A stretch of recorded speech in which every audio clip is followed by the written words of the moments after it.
ত্যাগেই পরম শান্তি। আশা বলবতী কষ্টা নৈরাশ্যম পরমং সুখম। আশা কুকিনি আমাদের কষ্ট দেয়, ত্যাগ করো পরম শান্তি পাবে। আমরা তো 1 ইঞ্চি জায়গা নিয়ে মারামারি করি, তাই না?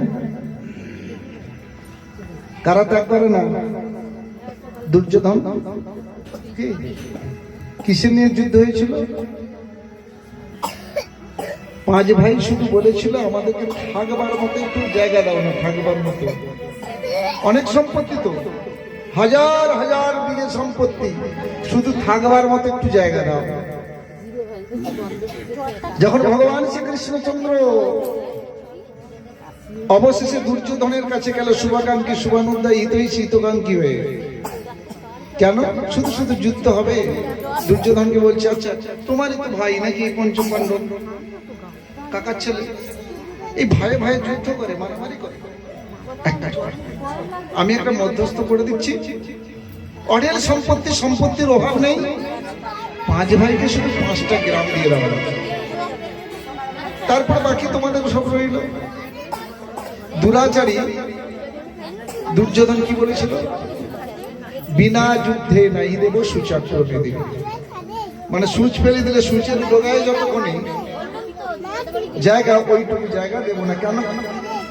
বিনা যুদ্ধে দেব না। এর নাম দুরাচারী। দুরাচারী দুর্যোধন এ কথা বললেন এবং কৃষ্ণকে বেঁধে ফেললেন। সে কথাটা কুন্তির কানে গেল। এতদিন পঞ্চপাণ্ডবের উপর এমন অত্যাচার, অসহনীয় অত্যাচার, অবিচার, ব্যভিচার সব কিন্তু মা কুন্তি সহ্য করেছে। ধর্মপুত্র যুধিষ্ঠির থেকে আরম্ভ করে 5 ছেলেকে বুঝিয়ে বলেছে, না যুদ্ধ করিস না, ওরা হিংসে করছে তোরা হিংসে করিস না। কিন্তু যখন কৃষ্ণের গায়ে হাত দিয়েছে, কৃষ্ণকে বন্ধন করেছে, সেই কুন্তি দেবী তখন হুঙ্কার দিয়ে বলছে,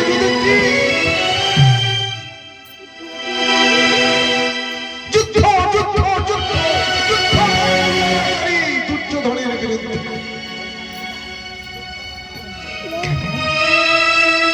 এত বড় স্পর্ধা কৃষ্ণকে মানতে পারে, ওদের আর ক্ষমা নেই। যুদ্ধ কর যুধিষ্ঠির, যুদ্ধ কর অর্জুন, যুদ্ধ কর ভীম। তোমার যখন আদেশ পেয়েছি,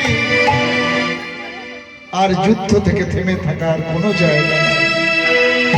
যুদ্ধ হয়েছিল, যুদ্ধ হয়েছিল, পরাজয় কাদের হলো? দুর্যোধন পক্ষে।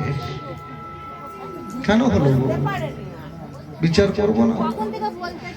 লড়াইলে সবাই তো ওদের পক্ষে ছিল, শুধু তো আমি একা কুলটিগিরি থেকে এসে মেদিনীপুর থেকে এসেছিলাম, তা আমি জিতে গেলাম কেন বলো? রাধে রাধে। লড়াইলে সবাই ঘিরে ফেললো আমাকে, তোমরা সবাই হেরে গেলে, আমি তো একা।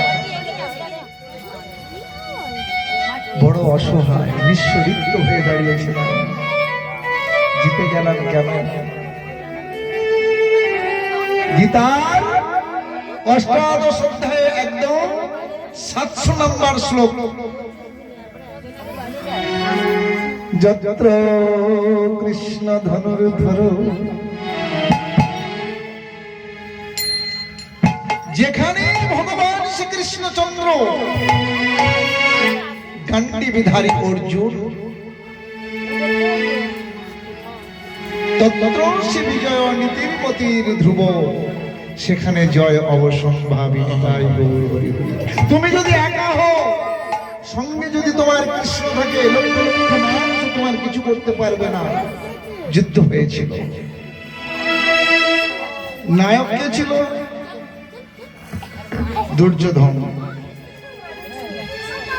এটাই জানি নায়ক হচ্ছে দুর্যোধন, কিন্তু না, দুর্যোধন নয়। ওকে সাপোর্ট করেছিল কে? প্রোটেকশন দিয়েছিল কে? স্বয়ং কর্ণ। কর্ণ দিয়েছিল শক্তি, আর ওই মামা শকুনি দিয়েছিল বুদ্ধি, কর্ণ দিয়েছিল শক্তি আর শকুনি দিয়েছিল বুদ্ধি। এই দুজনের জন্য কিন্তু, তার মানে কর্ণের হাতের পুতুল হচ্ছে দুর্যোধন।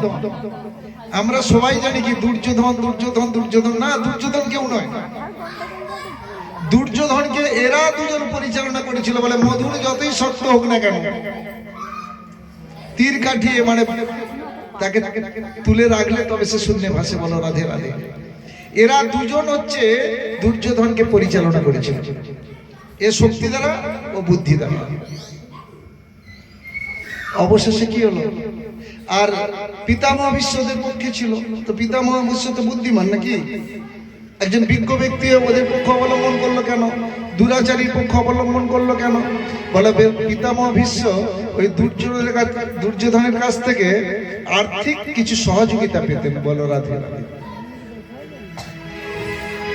মানে এই লোকটা খারাপ, ভালো জানি, যে অবলম্বন করলে কেন না, শসা বিক্রির টাকা গোছা গোছা হচ্ছে, তবু অন্তত 1 কিলো শসা দেওয়ার সময় 500 টাকা পাবো। এই স্বার্থের প্রতীক আর কপটতার প্রতিমূর্তি।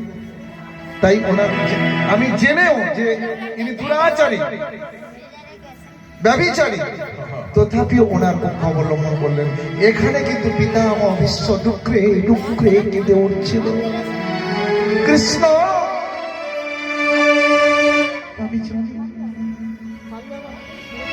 দুর্যোধন একজন দুরাচারী অনাচারী ব্যভিচারী, কিন্তু আমি জনমে প্রতিপালিত।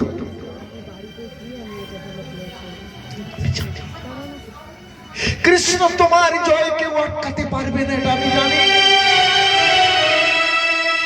তথাপিও আমার এই দেহটা নিয়ে দুর্যোধনের পক্ষ অবলম্বন করলাম, কিন্তু আমার মন প্রাণ দিয়ে আমি তোমারই শুভকামনা, আমার মনে প্রাণ রইল ওই পঞ্চ পাণ্ডবের পক্ষে, শুধু দেহটা রইল দুর্যোধনের পক্ষে। কারণ পিতামহ ভীষ্মের বিজ্ঞ ব্যক্তি, তিনি জানতেন যে দুরাচারী দুর্যোধন দিতে হবে, এ কথা মিথ্যে নয়। তা আমি কথাগুলো শুনে রাখো। ভারতবর্ষ পূর্ণভূমি,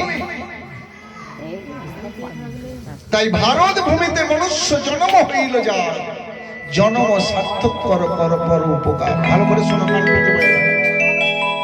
এখানে সব কিছু তুমি ফেরত পাবে।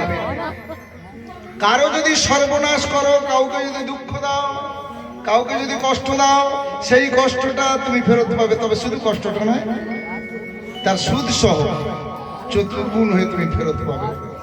আর কারো যদি উপকার করো, সুখ দাও, আনন্দ দাও, সেই আনন্দ সুখটাও তুমি ফেরত পাবে সুদে আসলে। বলো রাধে রাধে রাধে রাধে। বুঝতে পেরেছ? এবার নিজেরা ডিসাইড করো, কাউকে দুঃখ দেবে না সুখ দেবে। কাঁদালে কাঁদিতে হবে। কর্ণ কার পুত্র ছিল? গর্ভে কুন্তী, সূর্যের দেবের কৃপা দৃষ্টিতে। কখন জন্ম হয়েছিল? কুমারী অবস্থায়। দুর্বাসা মুনির কাছ থেকে একটা বর প্রাপ্ত হয়েছিল যে তুমি এই মন্ত্র, যে দেবতার উদ্দেশ্যে এই মন্ত্র জপ করবে, সেই দেবতার কাছ থেকে তুমি পুত্র সন্তান প্রাপ্ত হবে। তাই কুন্তী কুমারী অবস্থায় চিন্তা করলে এটাকে পরীক্ষা করতে হবে। এই পরীক্ষা করতে গিয়েই ভগবান সূর্যনারায়ণের কৃপা দৃষ্টিতে এই কুমারী অবস্থায় কুন্তীর গর্ভবতী, সেই সন্তান হলো। লোক লজ্জার কলঙ্কের ভয়ে ঢাকতে, কি কুমারী অবস্থা সন্তান হয়েছে, আর কেউ মেনে নেবে না? লোক লজ্জার কলঙ্ক ঢাকতে সেই সদ্যজাত পুত্রকে একটি ঝুড়ির মধ্যে নিয়ে নদীর মধ্যে ভাসিয়ে দেয়। ভাসতে ভাসতে যমুনা পার হয়ে গেল। আর সেখানেই অধীরথ নামক এক দাসী, তার স্ত্রীর নাম রাধা, হস্তিনাপুরের হস্তিনাপুরের সারথি অধিরথ এবং তার স্ত্রী রাধা, এই রাধারানী নয়, রাধা ওই স্নান করতে সে নদীতে ওই ঝুড়ির মধ্যে ওই সন্তানকে পায়। ওরা ছিল নিঃসন্তান, তাই ওই সদ্যজাত সন্তানকে বড় আনন্দ হল। মনের মতো করে তারা নিজ সন্তান রূপে লালন পালন করলো সযত্নে। তাই কর্ণের আর একটা নাম আছে, গীতায় দেখবেন, মহাভারতে, রাধে। মানে রাধারানী মানুষ করেছিল বলেই রাধা, ওই রাধা, তাই কর্ণের আর এক নাম রাধে। অনেক ঘটনা, সব শেষ হতে বসেছে। কর্ণের রথের চাকা মাটিতে বসে গেছে। ভগবান শ্রীকৃষ্ণচন্দ্র অর্জুনকে বলছে, অর্জুন নাও এই সুযোগ, বধ করো, তীরবিদ্ধ করো তাকে, কর্ণকে। কর্ণ বলছে, কৃষ্ণ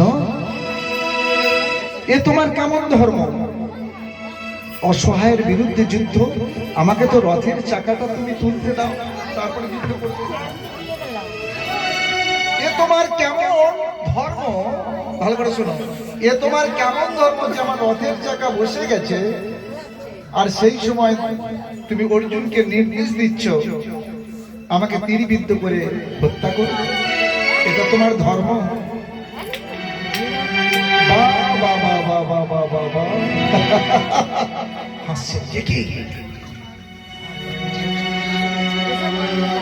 কৃষ্ণ বলছে, তখন মনে পড়ে কর্ণ তীরবিদ্ধতেই এই ধর্মকে মূল্যতা করলে আলাদা হয়ে গেল।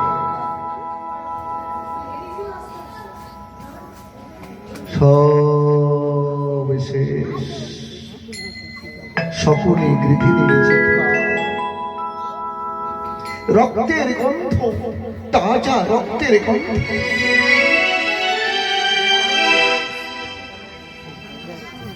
পট্টি বাঁধা স্বেচ্ছায় অধ্যত্বকে স্বীকার করে নেওয়া গান্ধারী সেই কুরুক্ষেত্রে এসেছে। কুরুক্ষেত্রের মাঠের উপর দিয়ে যাচ্ছে, রক্তে পা দুটি পিছিয়ে যাচ্ছে, রক্তের স্রোত বইছে। সকলে গৃহিণীর চিৎকার, কেউ বেঁচে নাই।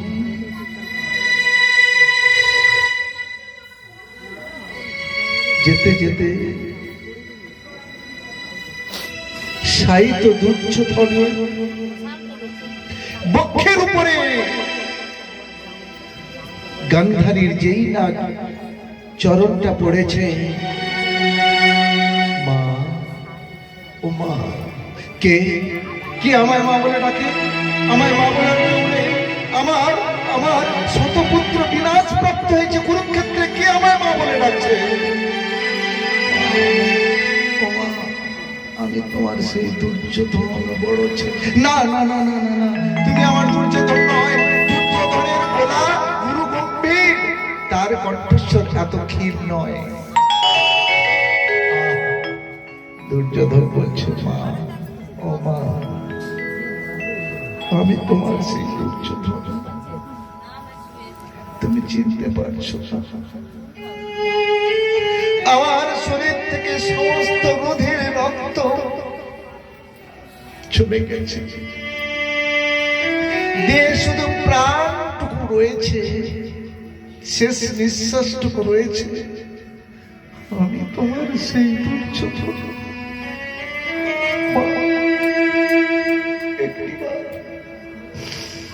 একটিবার তুমি কোলে নাও, একটিবার তুমি কোলে নাও।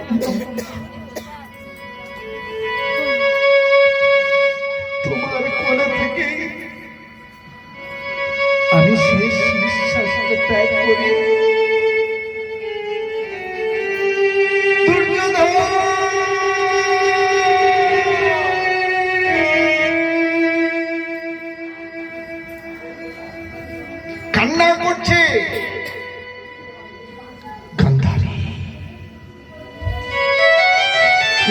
দাঁড়িয়ে দাঁড়িয়ে হাসছে। কি ব্যাপার? ছি, ছি, ছি, ছি, ছি, ছি, ছি। এমন এমন আমার দুঃখের দিনে কোনো মানুষ হাসে? তুমি হাসছো? নামধারী, খুব কষ্ট হচ্ছে বলো, খুব দুঃখ হচ্ছে, অব্যক্ত যন্ত্রণায় তীর বেদা পাখির মতো ছটফট করছো শতপুত্র হারিয়ে। নামধারী, আমাকে বলছো তুমি? আমার লজ্জা হচ্ছে না কেন? তোমার এই দুঃখের দিনে আমি হাসছি কেন?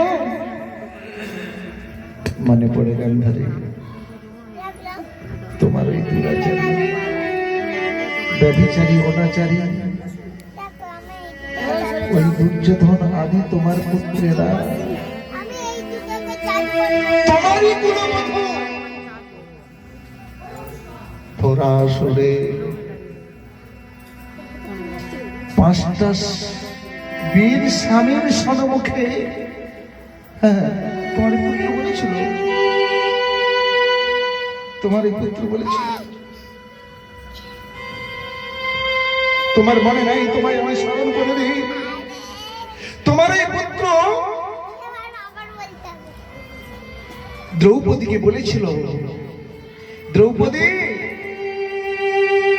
দেখো দেখো দেখো, তোমার স্বামীরা 5 জন স্বামী তো নিঃস্বয়, অসহায়, নিঃস্ব, রিক্ত, ওদেরকে স্বামী থেকে পরিত্যক্ত করে আমাদের কারো গলায় তুমি বড় মাল্য দাও, বলো রাধে। সেদিন তোমার খারাপ লাগেনি?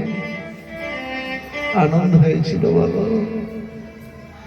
যেদিন ভরা সবার মধ্যে দ্রৌপদীর বস্ত্র হরণ করেছিল তোমার এই প্রিয় সন্তানেরা, সেদিন তোমার আনন্দ হয়েছিল বলো? সেদিন তোমার তো দুঃখ হয় না? আজকে কষ্ট হচ্ছে, দুঃখ হচ্ছে। চতুরের শিরোমণি, বাক চাতুর্যের শিরোমণি ভগবান শ্রীকৃষ্ণচন্দ্রের এইসব কথা শুনে গান্ধারীর মাথাটা নিচু হয়ে গেল। তাই ভাগবত কথা শুনলেই হবে না, কাউকে দুঃখ দিও না, সেই দুঃখ চতুর্গুণ হয়ে তোমার কাছে আসবে। তাই ভারতবর্ষ এমন একটি দেশ, সবকিছু তোমাকে ফেরত দেয়, বলো রাধে রাধে। তাহলে কাল থেকে আমরা এমন কিছু কর্ম করবো না কাউকে দুঃখ দেবে, একটা বাক্য দ্বারা কাউকে দুঃখ না দেওয়া, একটা কথা দ্বারাও কাউকে দুঃখ না দেওয়ার। কথা দিলে কথা রাখতে হয়, কথা দিলে কথা রাখতে হয়। এটাই সত্য, ব্রহ্মস্তব যোগ, সত্যম ব্রহ্ম সনাতনম, সত্যই কৃষ্ণ, কৃষ্ণই সত্য।